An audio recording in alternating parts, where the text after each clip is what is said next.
जैसे कि आप सभी को पता है दोस्तों, सुप्रीम कोर्ट ने फाइनल डिसीजन दे दिया गया है कि सभी का परीक्षा होगा। वैसे में सभी यूनिवर्सिटियां अब बहुत ही जल्दी अपने अपने परीक्षा का डेट जो है बहुत जल्दी निकालने वाले हैं। वैसे में कैसे करें फाइनल ईयर एग्ज़ाम की तैयारी, जब बचा हो 1 महीना या 1 सप्ताह फिर या 1 दिन, तो किस प्रकार से आप तैयारी कर सकते हैं उसके विषय में आज हम इस वीडियो में बताएंगे, ताकि आप अपने फाइनल ईयर के एग्जामिनेशन की तैयारी कर सकते हैं, ताकि 100 में कम से कम 98 मार्क्स ला सकेंगे। दोस्तों आपको बता दें कि परीक्षा की तैयारी करने के लिए आप सभी के पास बहुत ही कम समय बचा हुआ। ऐसे में दोस्तों आपको ज़रूरत है एक मोटिवेशनल वीडियो को, जो कि हम यह दे रहे हैं। आज हम सिर्फ और सिर्फ इग्नू के बारे में नहीं बता रहे, बल्कि जितने भी फाइनल ईयर के विद्यार्थी हैं सभी विद्यार्थियों को किस प्रकार से 100 में 98 मार्क्स लाएंगे, ये बहुत ज़्यादा जरूरी होते हैं। क्योंकि दोस्तों बता दें कि जब भी कोई एग्ज़ाम शुरू होने वाला होता है तो बहुत सारे छात्र को अक्सर एक बड़ी समस्या का सामना करना पड़ता है। वो समस्या यह है कि उन्हें कम समय में बहुत ज़्यादा सिलेबस तैयार करना पड़ता है।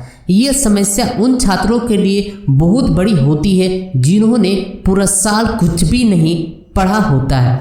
अक्सर छात्र इंटरनेट में कुछ इस तरह के सवाल जो है ढूंढते रहते हैं कि कम से कम समय में किस प्रकार से तैयारी करेंगे, 1 सप्ताह में तैयारी कैसे करेंगे, 1 दिन में कैसे तैयारी करेंगे, 1 महीने में तैयारी करेंगे। तो यहाँ पर कुछ टिप्स और ट्रिक हम आपके पास देने वाले, जिस टिप्स ट्रिक को अगर आप अपने लाइफ में, अपने दैनिक जीवन में अगर आप अपनाते हैं तो आप एक बेहतरीन और बहुत ही अच्छी परसेंटेज ला सकते हैं। यहाँ पर कुछ हम टिप्स और ट्रिक आपके पास रखने वाले हैं। तो सबसे पहला जो टिप्स हमारा दोस्तों है, आप स्क्रीन पर देख पा रहे हैं। सबसे फर्स्ट जो टिप्स हमारा, सबसे पहले पुराने पेपर्स और सिलेबस को ध्यान से आप देखें। अब पुराने पेपर और सिलेबस को ध्यान से देखें, इसका अर्थ क्या है दोस्तों, इसके भी विषय में आज हम आपको यहाँ पर बताने वाले।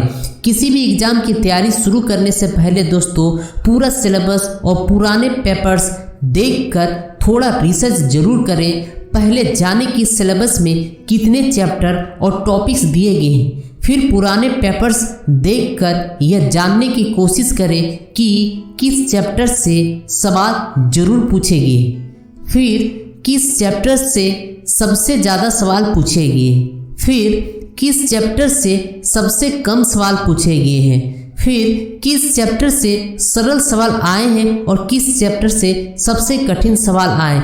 इन सारे बातों की जानकारी आपको थोड़ी सी दोस्तों अपने पुराने बुक्स को खोलकर आपको करने पड़ेंगे, ताकि आप आसानी से तैयारी कर सकें और 10 से 15 मिनट में आप रोजाना समय देकर आप अच्छे प्रदर्शन कर सकते हैं। उसके बाद दोस्तों ये सारे के सारे जब आप तैयारी कर लीजिएगा, पुराने पेपर रिसर्च कर लीजिएगा, उसके बाद हमारा आएगा दूसरा पॉइंट। चैप्टर को तैयार करने के लिए एक प्राथमिकता और टाइम टेबल सेट करें। तो यहाँ पर किस प्रकार से प्राथमिकता दीजिएगा, किस प्रकार से टाइम टेबल सेट कीजिएगा, उसी के विषय में दोस्तों आज यहाँ पर हम बताएंगे। तो सबसे पहले दोस्तों सिलेबस और पुराने पेपर्स की एनालिसिस के बाद चैप्टर्स को तैयार करने के लिए एक प्राथमिकता सेट करें और एक टाइम टेबल भी बनाएं। हो सकता है कोई चैप्टर तैयार करते वक्त 10 से 15 मिनट कम या ज़्यादा समय लग सकता है, इसीलिए टाइम टेबल बनाते वक्त हर चैप्टर या टॉपिक्स के लिए कुछ समय का मार्जिन जरूर लें। एक बार टाइम टेबल बनाने के बाद उसमें किसी भी तरह के बदलाव से बचें। अगर आप बार बार टाइम टेबल बदलेंगे तो आपका टाइम टेबल ही बदलते रहेगा और आपकी तैयारी बिल्कुल भी नहीं हो पाएगी। इसीलिए जो भी टाइम टेबल बनाएंगे एक बार अच्छी तरह से सोच ले, समझ ले और सख्ती से पालन करें, क्योंकि दोस्तों वो जो टाइम टेबल होगा आप खुद तैयार करेंगे, आप तोड़ेंगे तो खुद ब खुद तोड़ेंगे। इसीलिए दोस्तों जो भी टाइम टेबल है अगर आप मानेंगे तो आपका 100% गारंटेड है कि 100 में 98 नंबर जो है आपको कोई भी नहीं छोड़ सकता है। उसके बाद तीसरा जो पॉइंट है दोस्तों, आसान चैप्टर को पहले तैयार करें। आसान चैप्टर को पहले तैयार करें, इसका अर्थ क्या है आइए इसके भी विषय में आपको हम यहाँ पर बताते हैं। तैयारी करते समय आसान चैप्टर को सबसे पहले तैयार करें। इससे आपका कॉन्फिडेंट जो लेवल होगा दोस्तों आपका बहुत ही अच्छा होगा। और कुछ लोग कठिन चैप्टर को पहले पढ़ने लगते हैं। उनका तर्क होता है कि आसान चैप्टर में ज़्यादा कुछ करना नहीं होता है और उनको बाद में आसानी पड़ जाता है। बहुत बार ऐसा हुआ है कि लोग कठिन चैप्टर में ही फंसे रह जाते हैं और उन चैप्टर में बहुत ज़्यादा समय ले लेते हैं। इस चक्कर में आसान चैप्टर्स भी नहीं तैयारी हो पाती है। इसीलिए कठिन चैप्टर को बाद में पढ़ना चाहिए। और मान लीजिए कि आपको 3 चैप्टर तैयारी करने हैं और तीनों ही आपके लिए आसान है, तो सबसे पहले वो चैप्टर तैयार करें जिससे एग्जाम में सबसे ज़्यादा नंबर पूछे जाते हैं। जिसमें सबसे ज़्यादा नंबर आएंगे उसी के विषय में दोस्तों आप सबसे पहले उसी के बारे में आप वहाँ पर पढ़ें। अगली पॉइंट के बारे में हम बात करेंगे दोस्तों। नेक्स्ट जो हमारा पॉइंट है, अगली जो पॉइंट है यहाँ पर पॉइंट बनाकर यहाँ पर पढ़ें।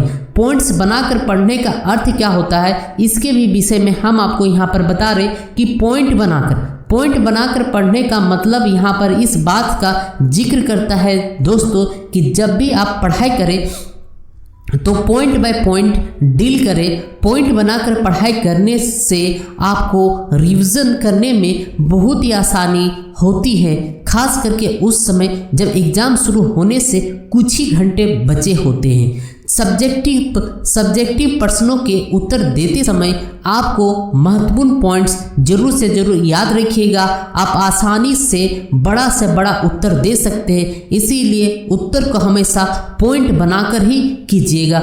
जैसे कि अगर पूछा जाए महात्मा गांधी के बारे में बताइए, तो वहाँ पर पॉइंट बाय पॉइंट डील कीजिए कि महात्मा गांधी के बारे में क्या क्या है, महात्मा गांधी का जन्म कहाँ हुआ था, फिर दोस्तों महात्मा गांधी ने किन किन महत्वपूर्ण कार्य को किए थे, महात्मा गांधी ने किन किन किताबों को लिखे थे। इस प्रकार से अगर आप पॉइंट बाय पॉइंट बनाकर अगर आप काम कीजिएगा तो आपको बहुत ही आसान लगेगा आपके चैप्टर को तैयारी करने में। अब चलते हैं अगली पॉइंट की ओर। हमारे जो अगली जो पॉइंट है दोस्तों, जिस चीज़ की भी ज़रूरत हो सिर्फ उसे ही साथ रखें। यानी कि बहुत सारे लोग ऐसा करते हैं दोस्तों, कंप्यूटर, लैपटॉप, मोबाइल सबको सामने में रख लेते हैं, उसके बाद वे पढ़ते हैं। तो वैसे में क्या होते हैं दोस्तों कि जैसे ही कुछ मैसेज आता है, कुछ मोबाइल में मैसेज आता है, कुछ लैपटॉप में आता है, तो उसका मन क्या हो जाता है, भटक जाता है, जिसके कारण वे अपने पढ़ाई को सही तरीके से नहीं कर पाते हैं। यानी कि कहा जाएगा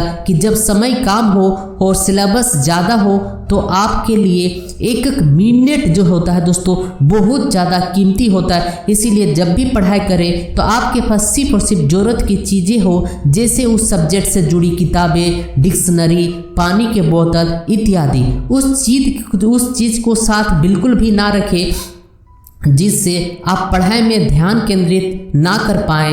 यदि आपकी पढ़ाई के लिए लैपटॉप जरूरी ना हो तो उसका उपयोग बिल्कुल भी ना करें। अगर आपका इंटरनेट बहुत ज़्यादा जरूरी हो तो ही आप स्मार्टफोन रखें, अदरवाइज आप स्मार्टफोन भी बिल्कुल भी ना रखें। अदरवाइज आप बुरी तरह से फंस सकते हैं, आपका मन विचलित हो सकता है, आपका ध्यान भटक सकता है। इसीलिए दोस्तों आप जो ज़रूरत है उसी को ही रखें। अगली पॉइंट के बारे में अगर हम बात करेंगे तो 7वां पॉइंट है दोस्तों, पढ़ाई के बीच ज़्यादा ब्रेक ना लें और अगर बोर हो जाए तो ग्रुप स्टडी जरूर से जरूर करें। ग्रुप स्टडी करने का मतलब होता है दोस्तों, उसके भी विषय में आज हम यहाँ पर बात करते हैं कि अक्सर आपने लोगों से सुना होगा कि पढ़ाई की बीच जरूरी लेना चाहिए। यानी कि पढ़ाई के बीच जो है दोस्तों ब्रेक जो है जरूर लेना चाहिए। यह बात तभी तक सही है जब आपके पास समय बहुत ज़्यादा हो और सिलेबस बहुत कम हो। जब आपके पास बहुत कम समय हो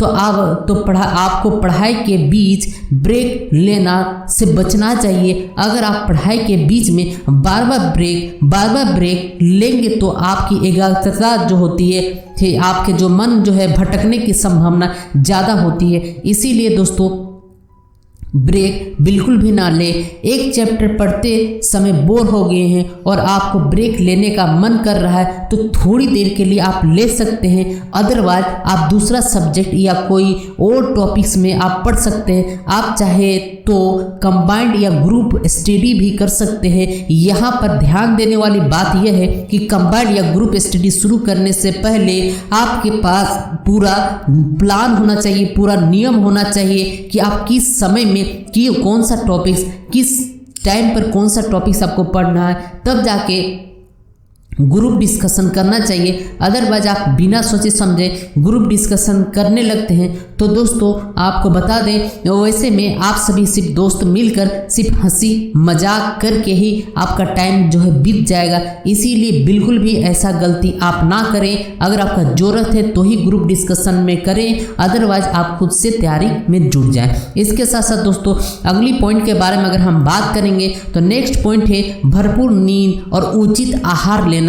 ये जो दोस्तों विद्यार्थी बिल्कुल भी नहीं करते हैं। जब भी अपने परीक्षा का टेंशन लेते हैं तो उन्हें न भूख लगती है न नींद लगती है। जब आप कम समय में ज़्यादा पढ़ाई करते हैं तो आपके मस्तिष्क जो है मस्तिष्क पर सबसे ज़्यादा दबाव पड़ता है। इसीलिए इस समय आपको भरपूर नींद लेनी चाहिए जिससे आपकी एकाग्रता क्षमता पर कोई प्रभाव ना पड़े। इस समय आपको बैलेंस डाइट लेनी चाहिए। आपको दोस्तों बता दें, आपको जो बड़े बड़े जो है चाइनीज़ खाने खाते हैं उससे बिल्कुल भी बचना चाहिए, यानी कि फास्ट फूड बिल्कुल भी ना ले।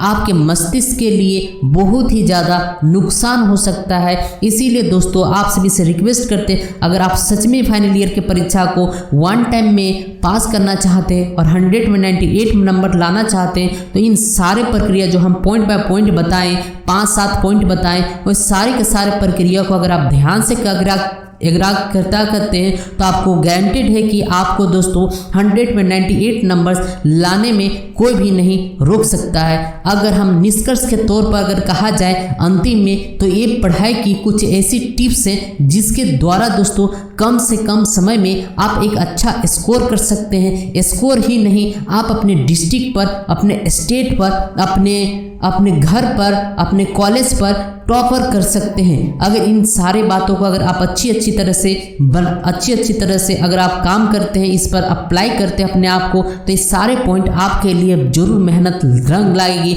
लेकिन दोस्तों किसी ने सच ही कहा, बिना मेहनत का इस दुनिया में कुछ नहीं मिलता है। इसीलिए दोस्तों आप सभी मेहनत करें। सुप्रीम कोर्ट ने जो फैसला सुनाना था वो सुना दिए। अब किसी के बातों पर बिल्कुल भी विश्वास ना करें। कोई भी कुछ भी होता है तो आप बिल्कुल भी उन सभी को बातों पर विश्वास ना करें और अपने स्टडी पर दिन रात फोकस करते रहें। आप मोबाइल से, अपने लैपटॉप से, इन सारे चीज़ों से ज़रूर दोस्तों दूर रहें और कहीं भी आने जाने से थोड़ी सी बचे। बहुत ही जल्दी आप सभी के लिए एडमिट कार्ड लागू किया जाएगा, एडमिट कार्ड रिलीज किया जाएगा और आप सभी अपने अपने एग्जामिनेशन हॉल में जाएंगे। जैसे एडमिट कार्ड आएंगे वैसे आपको इसी चैनल पर अपलोड करके बताया जाएगा।